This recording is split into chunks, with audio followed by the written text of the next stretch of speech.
In this video, we're going to change the shape of the bowl for our dish of ice cream, this bowl portion up here, by making it a little straighter on the sides and more rounded at the bottom. And to do that, we're going to edit anchor points. So to do this first, to help us get a start, we're going to turn on viewing our template layer again over here in your layer panel. And the reason we want to do this is just to help you and I refer to this points that we're going to be working with. We're going to be working with point B and C on this side, and then over here, imagine there is also a point B here and a point C here on this side, so that we can refer to them properly. So I want to make sure now that I get my regular black selection tool out of the toolbox, and then click on the path of the artwork to select it. When it's selected, you'll see the blue handles showing around the path. Now I need to go get the anchor point tool. If you're with Illustrator from an older version, it had been called the Convert Anchor Point tool. This tool lives with the pen tool, the Add Anchor Point tool, the Delete Anchor Point tool. I'm going to click on any one of those tools to get that pull-out menu. In fact, you can even come over here to the end and grab this and pull it off, or click on it to pull it off so you can see the tools there and they're handy. We have used the Add Anchor Point and Delete Anchor Point tools before. Now we're ready to work with the Anchor Point tool itself, the one that looks like an upside down V. To work here, we're going to select that tool and come over to point C. Now here's where you may find a little discrepancy in what the book says. Your book says in step 5 on page 164 that you're going to be dragging down. Well, the direction that you drag, whether it be up or down, depends on how the artwork was formed. If you remember, in our case here, the artwork was formed by us creating half of the glass and then duplicating it, flipping it over to the other side, the duplicate, and then joining the two together. In the process of that, Illustrator decided how the path would run, whether it would run clockwise or counterclockwise.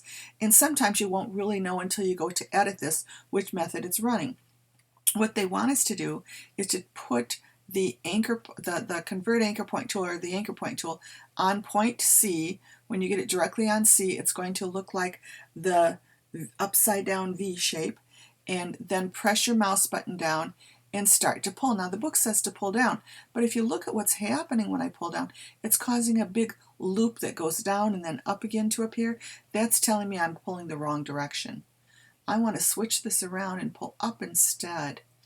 And when I pull up, in my case, the way my artwork was formed, it's going to work for me. We'd like to hold the Shift key down also so it'll be straight, and I'm going to pull my mouse up until it's touching the top of point B. Now, if you find yours is not doing what mine did, that is looping upside down when you pull down, maybe down is the direction it's working on your computer. If that's the case, you're going to pull down until the opposite blue handle over there, I'm moving these away so you can see it, until the opposite handle where your mouse is reaching point B. But watch what happens if I do it wrong. If I pull down, I'm getting a path that looks like that. That's not what I want to do. I'm going to undo that with the Control Z or Command Z on a Mac. Instead, I want to pull that, and I'm going to convert that again. I'm going to undo one more time so I'm back where I started. Okay. Select it with my selection tool, get my Convert Anchor Point tool, turn my template back on so I can see the points, and I'm going to, in my case, I've learned I have to pull up to make this work. So I'm going to hold my Shift key down and pull up to point B. You'll probably find you also have to point up if you formed your artwork the same way I did.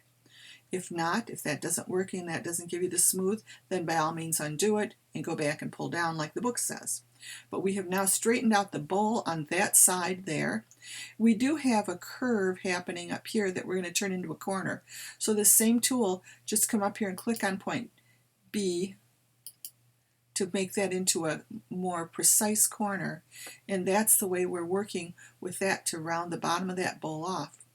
Now, over on the other side, we're going to do the same thing, only because the path is a continuous path, we're going to pull opposite of what we did for the first one.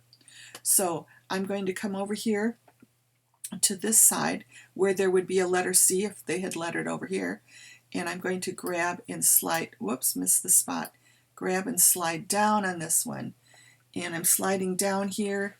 My mouse is a little bit troubling me here. I've got to move a couple of things, hold my shift key down and to keep that side straight, and I'm pulling that down, but I'm really watching the top. Even though I'm pulling down, I'm watching the dot on the top. I'm pulling up until the dot on the top touches the handle up where point B would be. And now I have a mirror image on the left side of that point C as I do on the right side.